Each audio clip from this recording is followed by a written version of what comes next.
Le journal des stratèges.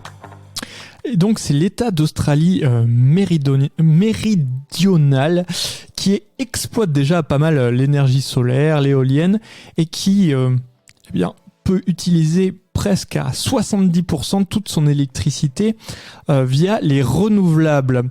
Et ils s'attendent à ce que ce chiffre atteigne les 100%, et cela très très vite, parce que bien avant 2030, nous dit fredzone.org.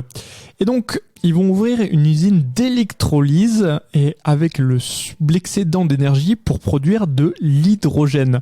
Alors, la mise en place de l'électrolyseur ne dépendra d'aucune entreprise privée.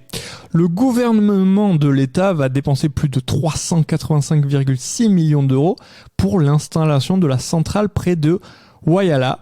Cette centrale est prévue être fonctionnelle d'ici 2025. Alors la centrale va absorber l'énergie renouvelable en excès du réseau électrique et va l'utiliser dans une installation d'électrolyse d'une puissance de 250 MW.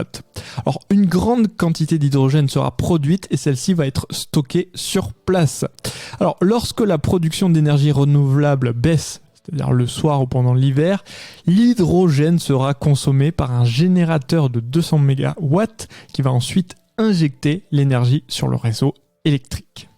Donc en quelque sorte, c'est juste une façon de stocker l'énergie, l'hydrogène, de la stocker quand on en a un surplus et de l'utiliser ce stock quand on en a besoin, donc dans les périodes où il y aura moins de vent, moins de soleil, ou tout simplement qu'il y aura besoin de différer cette énergie vers une zone qui est plus demandeuse pour des raisons par exemple industrielles.